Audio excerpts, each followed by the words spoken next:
L'aide principale quand tu crées un projet comme In The Bag, c'est l'aide à trouver les financements.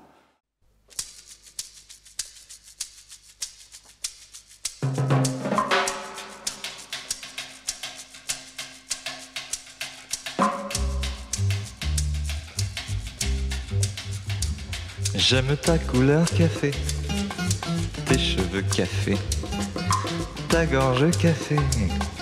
J'aime quand pour moi tu danses. Donc In The Bag a été créé en janvier 2014 et donc pour le premier exercice qui se clôture fin septembre 2015, on prévoit l'embauche de 14 personnes et sur la période 2016-2017, on devrait arriver à un effectif de 21 personnes. Le concept In The Bag, il est au fait, c'est un concept qui permet de créer un circuit fermé de distribution de produits en vrac. Donc il s'agit d'une part d'une poche, ici j'ai une poche vide, qui est équipée d'une puce RFID. L'avantage énorme, c'est notre capacité à doser les produits et la précision du dosage que l'on arrive à faire. On a une précision qui est de l'ordre de plus ou moins 0,1 g, donc plus ou moins 1% sur un sac de 1 kg, de 2 kg, c'est excellent.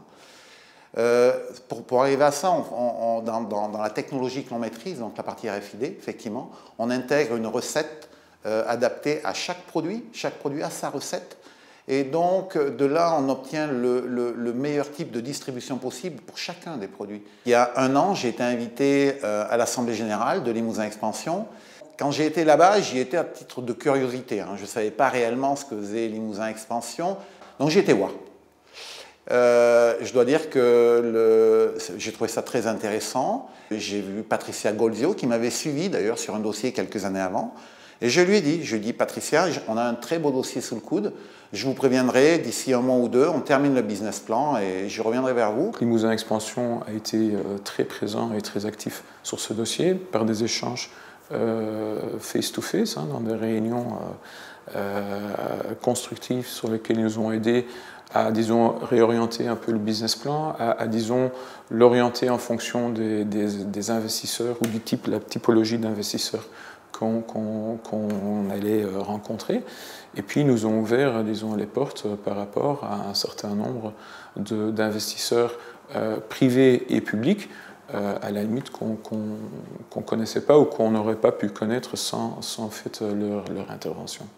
Un autre paramètre non négligeable, surtout je reviens sur la création d'une boîte où tu as 1 million de choses à faire, et plus les développements, c'est hyper techno, les développements qu'on fait, avec des innovations qui sont quand même très substantielles. Et donc, c'est bien d'avoir un support. Bon, on prépare les business plans, hein, ce qui va, la vision que l'on a du marché, des ventes que l'on pense faire, que l'on pense réaliser. Mais c'est bien d'avoir quelqu'un qui nous épaule dans tout ce suivi-là, dans ces méandres-là, parce que c'est beaucoup d'énergie, c'est beaucoup de temps, c'est beaucoup de choses à faire, à refaire, à présenter différemment. Limousin Expansion nous aide effectivement à monter les dossiers, nous aide à les présenter, les introduisent au prix des personnes concernées et les suivent. Sur mon autre société, je veux dire, on a vendu dans quelque chose comme 50 pays, d'accord. Et sur In The Bag, j'ose pas imaginer qu'on fasse pas mieux. À mes yeux, c'est pas un souci d'être en Limousin, non, pas du tout, au contraire. Que j'aime ta couleur café.